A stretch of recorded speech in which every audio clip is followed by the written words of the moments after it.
Bonjour et bienvenue dans votre revue de presse de ce lundi 21 octobre 2019.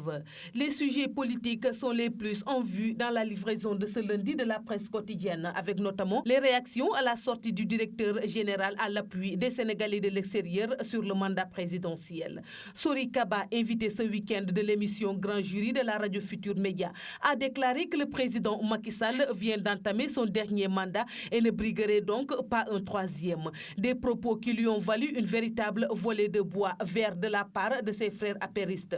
Les militants de l'Alliance pour la République APR, le parti présidentiel. Sori Kaba, lynché pour avoir invalidé le troisième mandat du président Sall, souligne Vox Populi. Sori Kaba fâche l'APR et fatigue, indique Walf Quotidien, lequel affirme que Macky Sall n'aime pas du tout qu'on évoque sa non-éligibilité à un troisième mandat. Vox Populi rappelle à ce sujet des déclarations de Macky Sall datant de 2017, lesquelles évacuent selon le journal le débat sur la possibilité d'un troisième mandat qui a refait surface ces derniers jours. Il avait déclaré ferme: nul ne peut faire de 2 mandats consécutifs. C'est écrit sur noir et blanc. Dans tous les cas, Farba Senghor, un ancien responsable du Parti démocratique sénégalais PDS, affirme dans des propos relayés par le même journal que si le président Sall s'aventure à amnistier Karim Wade, il ne terminera pas son mandat. Karim Wade, fils de l'ancien président Abdoulaye Wade, avait été incarcéré à partir de 2014 pour enrichissement illicite et détournement de fonds et gracié en 2016 par le président de la République tout en restant condamné à payer une amende. Il part alors en exil au Qatar. La question de son amnistie a refait surface ces derniers jours à la faveur des initiatives de décrispation de l'espace politique, dans le cadre desquelles le président Sall a reçu son prédécesseur, Maître Abdoulaye Wade. Sur le même sujet, l'avis de Farba Senghor est à la mesure de son rapprochement avec le président Sall au détriment de Maître Wade, son ex-mentor.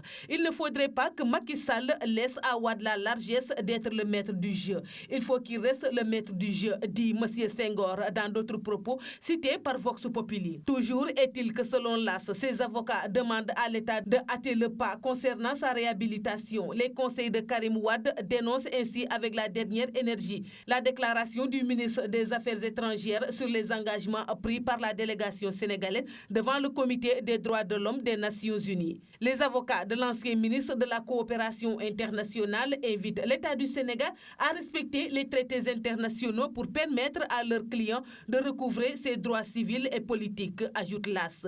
Du moment que le journal Le Quotidien également affirme que le communiqué du ministère des Affaires étrangères sur le même sujet est une contradiction par rapport à l'engagement de l'État du Sénégal devant le Comité des droits de l'homme de l'ONU. Le fils de Maître Wade et ses avocats s'arc-boutent à la bouée de sauvetage lancée par Moustapha Ka, directeur des droits de l'homme, écrit le quotidien Enquête.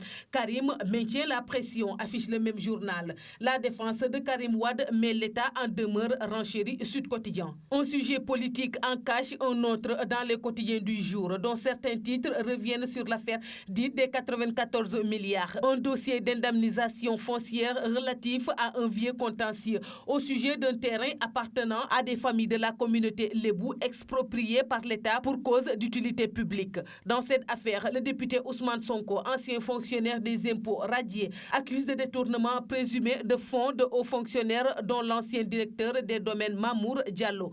Une commission d'enquête parlementaire a été mise en place sur cette question le 19 avril dernier, mais le député avait refusé de répondre à la convocation de cette instance, parlant de diversion, en allusion à la plainte qu'il avait déposée et qu'il n'avait pas été selon lui instruite.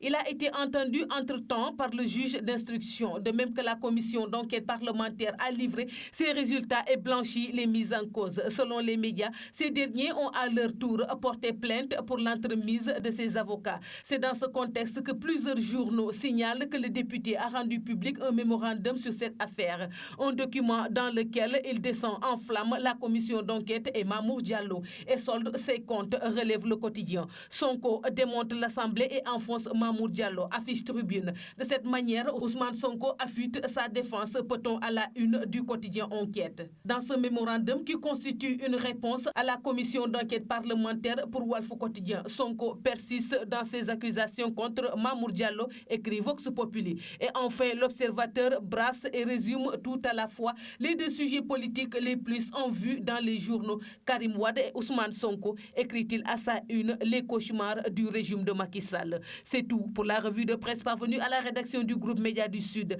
Merci de nous avoir écoutés. Au revoir.